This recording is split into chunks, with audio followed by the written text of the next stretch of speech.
How goes, family? Welcome back to Larry's Anything Goes. Hopefully, you guys are having a great and exceptional day. All right, I made it back from Invest Fest. I had a blast.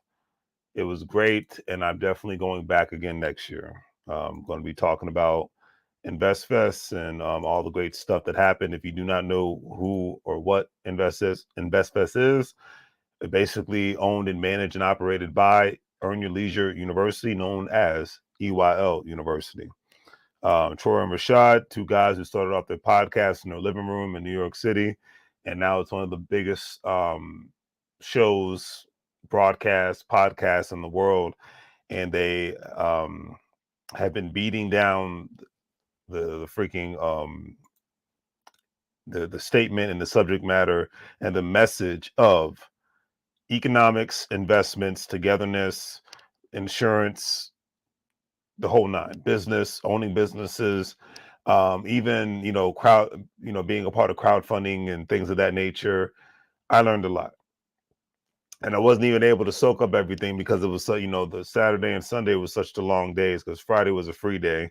It was registration day. They still had events for people who were part of the VIP, but excuse me, sorry about that. I had Netflix on. But anyways, but yeah, it's like it was amazing. And it seems like it went by just like that. It went by very, very fast, but it was definitely a life-changing experience. And I'll leave it at that. All right. And I'm going to read off, if you don't know what InvestFest is, I'm going to read off the actual webpage and go from there. It says it's the first of its kind in-person experience to combine investing, entrepreneurship, pop culture, and an entertainment in a festival setting. And it really was, because you had a bunch of entrepreneurs there. You had people who were part of pop culture. As far as the people who were a part of the panels, then people in the audience. I met so many people, and bear in mind, 90% of the crowd was black. But I met so many people who owned businesses, who were um, investors, who were real estate investors, who were stock investors, crypto investors, people who had their own photography businesses, hairline businesses, clothing businesses, food businesses. I mean, the list goes on and on. All right. Then you had a lot of vendors there, and 90% of the vendors were black. 90% of the food vendors were black. Food carts. So I think this August has been the month that I've spent my most money with black-owned businesses than I ever have in history of my whole life. So that was a beautiful thing all at the same time. Because I always say, who you spend your money with and who you bank with holds way more power than who you vote for. All right. And who you engage with. I met so many people, had so many contacts. It's insane. And I wish I could do it all over again, to be honest with you. But the pop culture side was Diddy was there. Young Jeezy was there. Young Jeezy shut the show down, or shut the festival down, by performing a couple of songs. So, well, Jeezy is not Young Jeezy anymore. Excuse me. But yeah, so that was a beautiful thing. That was a very, very beautiful thing. Anyways, InvestFest is the first of its kind in-person experience. I already read that part. InvestFest 2023 will be bigger and better than ever. And it was. First year they had 7,000 people. The second year they had 14,000 people. This year they had, in 2023, they had 20,000 people. InvestFest will be bigger than ever. InvestFest 2023 will include business and investing panel discussions, live performances from chart-topping musicians, food truck caravans, interactive events. There will also be even a larger vendor marketplace, which it really was, showcasing over 400 small businesses and live podcast stages with interviews from more top entrepreneurs and celebrities. Topics discussed. The conference will be comprehensive and informative event that will cover a wide range of important topics in the world of finance and business, my love language. Speakers will provide insight into government money and taxes, as well as emerging world of cryptocurrency. Remember, regardless who's in the White House, governor's house, and mayor's house, um, government contracting is a beautiful thing, and a lot of people made a lot of money. Heck, being a government contractor myself was the first quote unquote adult job I ever had, because I'm from the DMV area.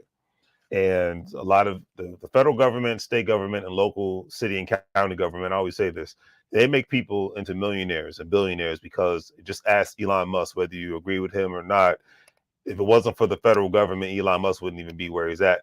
nowadays, especially given the fact that he's had a lot of government contracts. He'll tell you himself.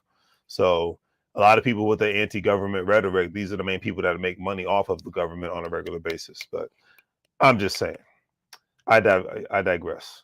But anyways, and that was a beautiful thing. This wasn't an event about people complaining.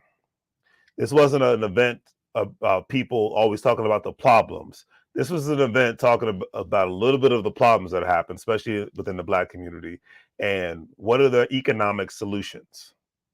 And that's what matters the most in today's world.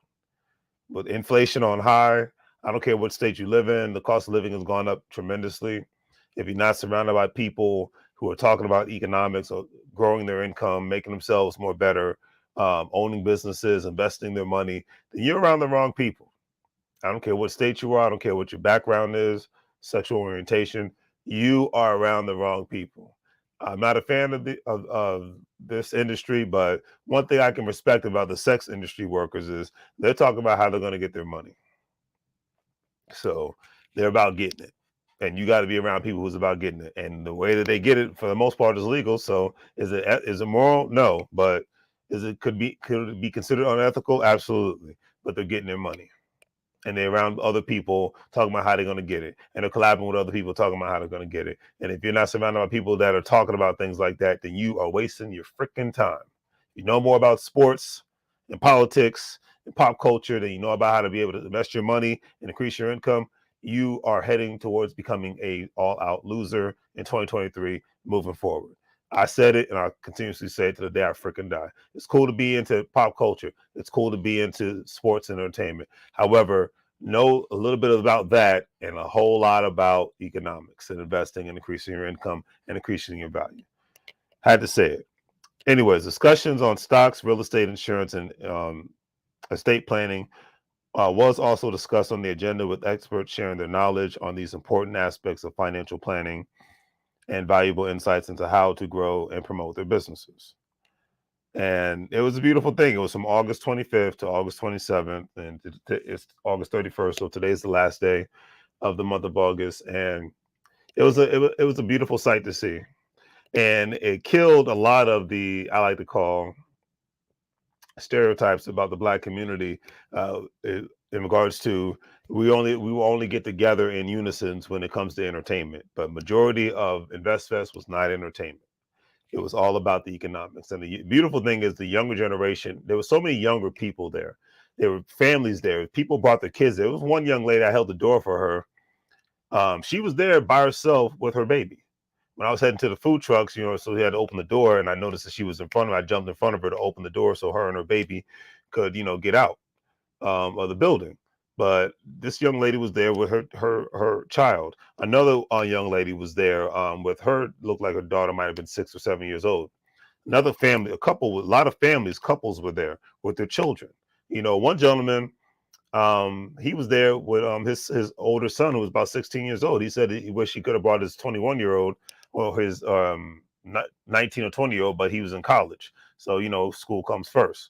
But a lot of families, because they want the people, especially Black people, they want their kids to understand that, look, 90% of the nonsense they teach you in these public and private schools has nothing to do with how you can grow your money outside of getting a job. Okay. That is the beautiful thing about InvestFest. And that is a beautiful thing, because so that's why it's like, yeah, don't get mad about douchebags like Ron DeSantis. These people are wasting your time anyways. Because I say it now, I'll say it to the day I die. If I had access to this information 20 years ago, I'd probably be a millionaire right now. The moves I would have made back in the day when I was in my 20s would have been way different compared to, how I am now. I'm not begrudging. I went off the information I had at the time. But imagine if I was a teenager being taken to an event like InvestFest. That's the thing I imagine. I'm like, wow, what if I had access to this information on how to utilize credit, utilize business credit, utilize personal credit, utilize real estate, utilize being able to live below your means, not only to be able to save money, but to be able to put your money in other assets. So therefore your money is working for you while you sleep, because the only thing that can work more than people is robots and your money. The money is supposed to be looked at as soldiers, things of that nature. But I leave it at that. But give me 1 second. I have to blow my nose because for some odd reason my allergies want to act a full right now. So I'll be back in 1 second, family.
All right, my bad about that, fam. I'm like, Lord have mercy. But anyways, at the end of the day, that was the beautiful highlights. People were the energy of being at InvestFest. People were very friendly for the most part. People weren't as rude as usually people are in today's world. People were engaging. I got 2 contacts with people. One, because a guy I met, he was a big tech. If you know me, my 2 favorite rappers are Tech Nine and Cannabis. And my phone rings, my Tech Nine ringtone goes off. And of course, that majority of times people look at me like I'm crazy because it's one of the Tech Nine's verses when he's screaming. And one guy was like, "What do you know about that?" I said, "What do you know about that? That's Tech Nine." He said, "Man, I'm from KC, Missouri." He said, "He's out, they'll say KC Mo." And we started rapping certain Tech Nine lyrics and whatnot. I was like, "Oh my God!" Gave him a dap, gave him a hug, and he was telling me that he owns a landscaping company and he wants to get to the point where he can actually, in a sense, not have to work as much with the contracts that he has out there in Kansas City, Missouri. But he wants to be able to just get more crews, and maybe he's like maybe 10 years down the line, possibly build up a company so where he can franchise it out to other people. They pay a franchise fee to where he shows them how to. They won't have to pay a franchise fee on a regular basis, but it'll be like a one-time franchise fee where he'll show people how to set it up, get the right funding, how to get the right the taxes, insurance, how to fill out 1099 forms for their employees, and just things of that nature. Workman's comp insurance. So it's like it was a great conversation because I'm in real estate, so that's why I love being in that kind of atmosphere, because literally InvestFest to me for investors is like basically in a sense like people going to the football fans going to the Super Bowl. That's what InvestFest was for me. I cannot put it any other way. It's literally like me going, a football fan, and I'm not mad at football fans. I'm not a football fan, but I'm not mad at people who are. But it's literally like a football fan going to the NFL. I mean, going to the Super Bowl, or even getting tickets to the playoffs. Because I know a lot of times people just to be able to do that means a lot because the tickets are so expensive. So, but yeah, like that's what it was for me going to InvestFest. And then being able to listen to people like Robert F. Smith. He's the richest Black American in the world. Excuse me. He's a billionaire. And the thing is, and he was interviewed by Steve Harvey, which is he's a mentor to Steve Harvey. Whether you like Steve Harvey or not, that's irrelevant. Okay. And the whole thing about him and his wife, the celebrity gossip crap that's out there, whether it's true or not, he says it's not true. It's still, once again, it's irrelevant. Because he started off when he came out, he's like, "Hey, by the way, me and my wife, we fine, she fine, I'm fine. Mind your business." He's going to do his little comedic way, come out in his own comedic way. But either way, it was great because it brought comedy and intelligence all into one. As if you ever watch Zoe Williams or whatnot on the He has a variety of shows, but majority of first time I saw Zoe was on the 51 Corey Holcomb's 5150 show, and now he's been had his own show on the only black owned radio station in Los Angeles, KBLA, owned by Tavis Smiley. It's called The Voice of Reason. He calls it infotainment, because infotainment means it can be entertaining, but it can teach you something all at the same time. And that is the beauty of most comedians that I love, like rest in peace, Paul Mooney. He was able to inform me, yet entertain me all at the same time. Okay. George Lopez, Carlos Mencia, Corey Holcomb, the list goes on, Godfrey, people like the entertainers, I mean, comedians like that. I always tell people, like when I watched the last Chris Rock special, I'm not hating on Chris Rock, but I thought it sucked because it wasn't informative. And the only funny part was when he talked about Jada Pinkett Smith and Will Smith, the whole situation. Everything else, I was falling asleep. So infotainment is a beautiful thing, and that's what watching the 5150 show is all about. That's what EYO University is all about. It's infotainment. I'm being informed, but I can laugh at the same time. I can be entertained at the same time.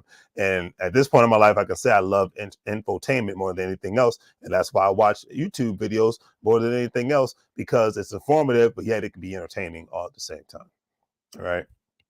I haven't mastered the entertainment aspect of it, but I'm not an entertainer, so it is what it is.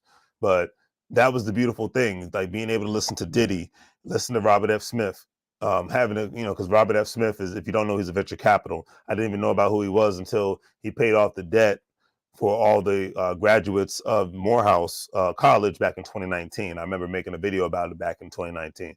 It was a beautiful thing. It made national and international news because he was able to give these young men a start in life without having to worry about student loan debts.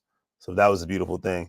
And then the fact that Steve Harvey, I think he paid a specific fee to get 30 minutes of Robert F. Smith's time, but then he ended up being like 8 hours of a conversation. And that's how you know when you're having a great in-depth intellectual discussion with somebody, especially somebody who could be your mentor, is when you don't want to stop talking, but the conversation isn't just a lot of BS. It's not a lot of nonsense.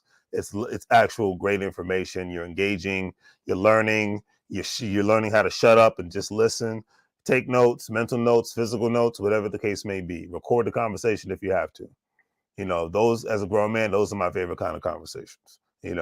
Like, and that's what it was being at InvestFest. I was having these conversations.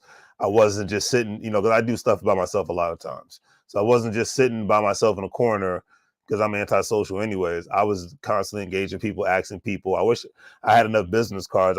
This is the first time I've been to an event and I ran out of all my business cards. For Larry's Anything Goes, the Patterson Hill Properties, I ran out of all of them.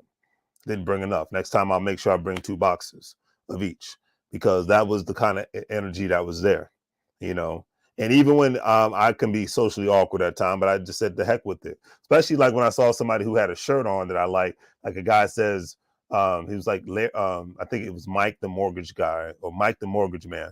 And we just started talking, and he's based out of Philadelphia. I was like, hey, I buy properties in Reading, Pennsylvania. So we just started talking. That's where the conversation, grew from there. Then we talked about gentrification happening in different specific cities. Another gentleman jumped into the conversation. He's from Cincinnati. I was like, yeah, Cincinnati is like the most expensive city in Ohio. And the one guy's like, yeah, it used to be one of the worst cities in Ohio. Now it's the most expensive city in Ohio. He's like, I'm glad I bought my house back in 1999. He said, because now that house is worth $500,000. He said, when I bought it for my uncle, I bought it for $70,000. And boom goes the dynamite. The power of owning real estate.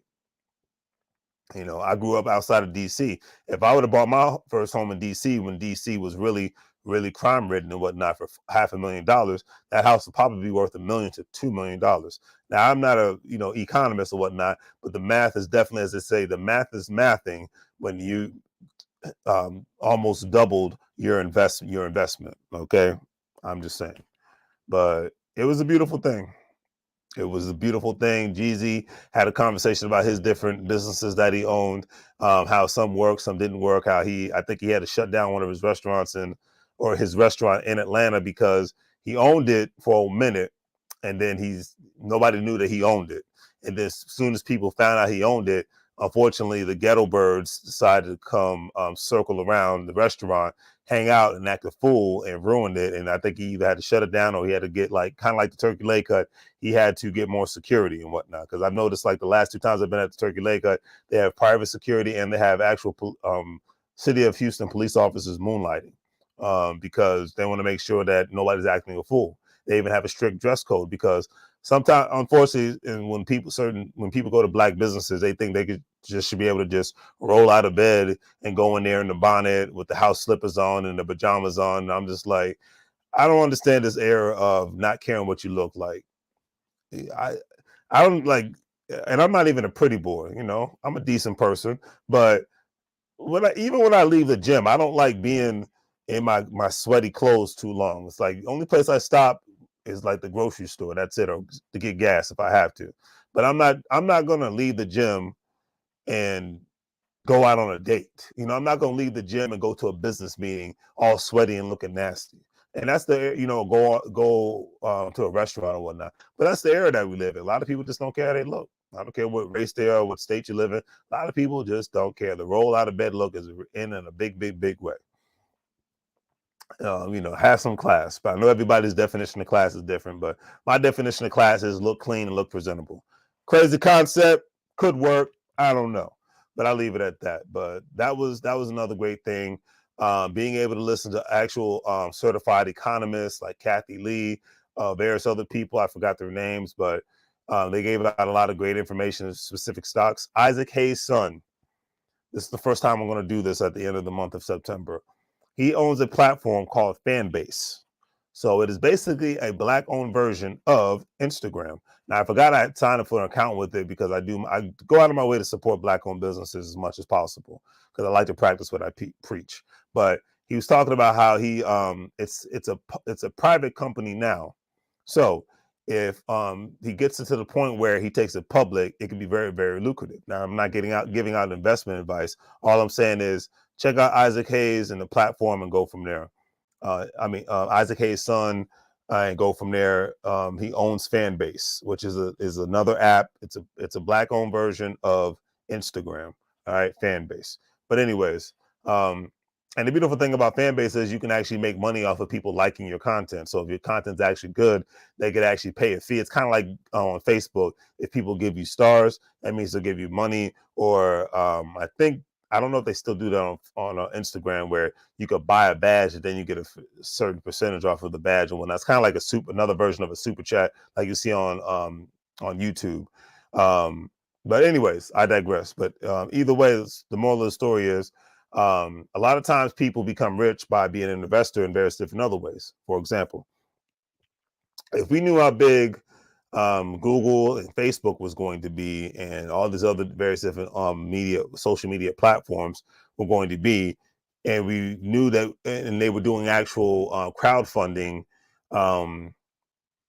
back when these corporations came into existence, we could have invested in these corporations. And then when they took the companies, because they were private companies at the time, the moment that they took the companies public, then we could have got a great return on our investment, especially given the fact, the way that Facebook and Google is blown up the way it is today. So at this moment, Fanbase is at the private aspect. It's not a public company, and they're still looking for people to invest their money. I'm going to invest my money in the Fanbase because I see how profitable it is. I see the great things that it's accomplishing, and it's just me giving an opportunity to support black-owned businesses. But hey, if they get to the point where they take the company public, I can get a substantially great return on my investment. I'm like a freaking shark in a water of a fish, and I'm ready to eat them all up. I'm coming in hot. Nobody's getting in my way. Nobody's stopping me. I ain't got time for no nonsense. I had to tell somebody today, you got your nonsense going on. You do you. I got stuff to do.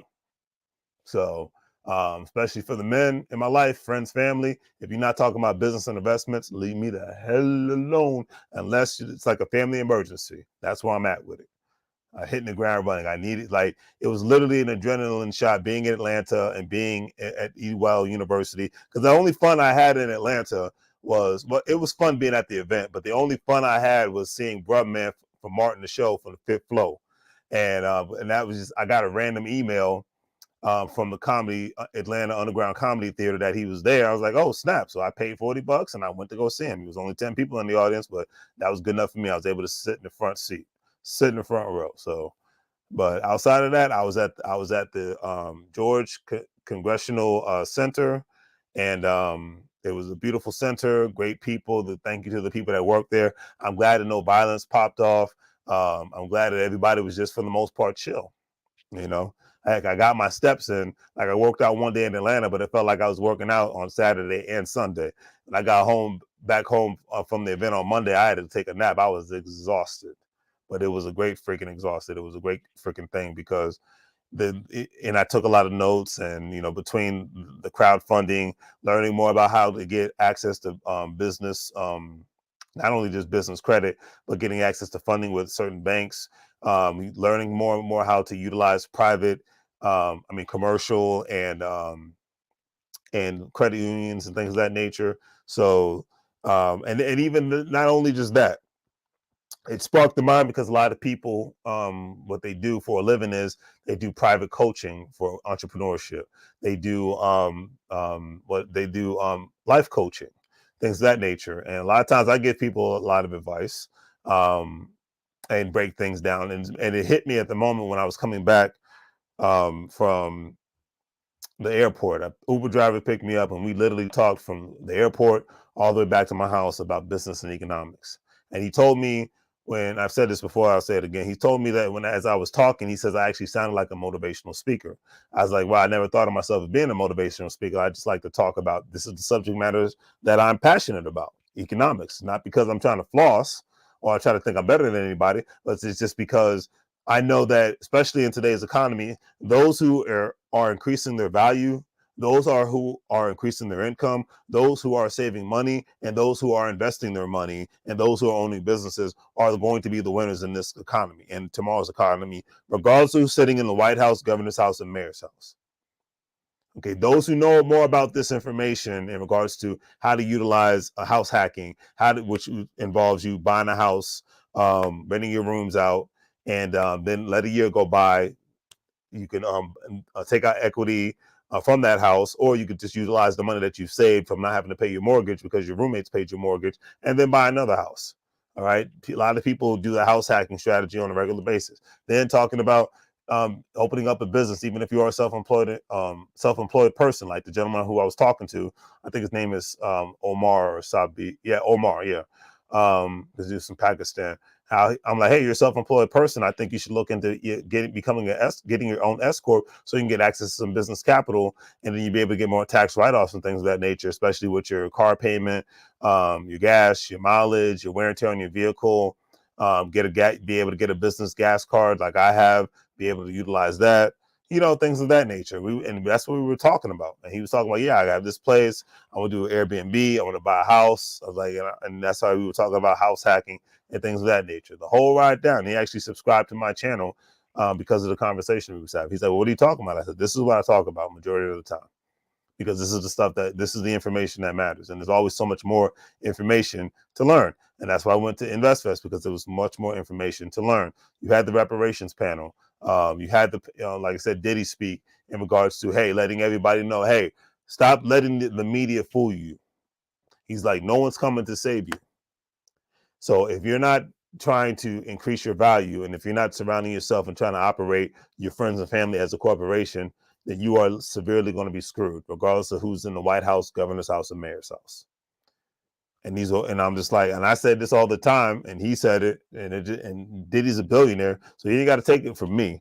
This is the man that's been in the room and with those other billionaires who actually own the country. The government just manages the country, who actually make the decisions and whatnot and influence policies and things of that nature. Because, as they say, poor people vote, rich people lobby, aka rich people write checks. So, and this is from a person who's from the DMV. I know what it is, and we don't even have to have a long in-depth discussion about it. So, I leave it at that. But that's my 2 cents in regards to InvestFest. I mean, that's everything I can remember. It was a great energy. Troy and Rashad, you guys did a great job. You guys are the ones that created the Wild University in your living room, and now it's grown into a great platform. You have classes. I listen to them every day. You tour the world. You have events. You know, they did an EY, they did an Invest Fest in freaking the UK. They might do one in Toronto, because Toronto's got a great vibe. That's why I'm glad I went there to see it for myself. But yeah, it's necessary. It's what's called for. And and just being in Atlanta, I saw black owned everything: home ownership, grocery stores, landscaping companies, construction companies, restaurants, hairstyle shops, nail shops. It was a beautiful thing. Like I said, it goes against the grain of what the media loves to talk about, because it's always negativity, always negativity. All right. Met a lot of people from DC and Baltimore who own their own businesses, own their own houses, have their own government contracting companies. You know, so these are the things that matter. Even this one guy who owns his own junk removal business, he got with EY University because he finally got a government contract with the federal government, and he wanted to be able to figure out what's the best way for him to navigate that, and then hopefully, because he lives in the state of Maryland, he wants to be able to get a contract with the state government of Maryland. But he knows he has to prove himself with the federal government. Because apparently there's way more, no matter what state it is, there's always more red tape when it comes to getting state and local government contracts compared to the federal government contracts. Once again, these entities help make people millionaires because they create the policy, and then they get corporate America, the small family businesses, the ones they actually do the work and create the products and things of that nature. And is there anything wrong with that? Absolutely not. Regardless who's in the White House, governor's house, and mayor's house. All right. Because I always say, and I've told people this before, these people have these economic conversations, and more even intensified economic conversations when the cameras are not on. I'm just saying. And when they even had to bring up the whole Steve Harvey thing, I'm just like, I didn't even know about it until a friend of mine texted me the day before the event about the Steve Harvey incident. I'm like, I really don't care. I'm not here for this celebrity gossip nonsense. I am here to work and learn and earn and make the world turn. And that's what I did. And I just thank everybody who was there, 19 Keys, MG, the mortgage guy, nothing but love and respect. Nothing but love and respect. And I'll leave it at that. So that's it for me for tonight. It's late, but I wanted to get this off my chest. I needed to come down from my high. Still got my high, but it's not as crazy as it was compared to when I got back. Rested up, and it's all good in the neighborhood. So as I always say, do the great free thing. Like, share, and subscribe. Hopefully you guys have a great day. EY University, I'm happy to be an earner, and I'll leave it at that. All right. So on that note, family, do the great free thing. Like, share, and subscribe. Hopefully you guys have a great evening. Don't forget, if you're a stock market investor, crypto investor, individual retirement account investor, don't forget to check out WEBULL, Stash, Acorns, Crypto.com, Coinbase, all those platforms. You'll be able to make some money. Once you sign up, you'll be able to invest your money, learn how to invest. This weekend, I'm going to be revamping my website, talking about the additional services that LarrysAnythingGoes provides outside of me just selling products on my online store. Going to be getting more merchandise, things of that nature. We're going full speed ahead, all gas, no brakes, and we ain't got no time for hate or the fakes. For real. All right. So on that note, as I always say, make money move. You're going to live, bro, like a fool. Take care.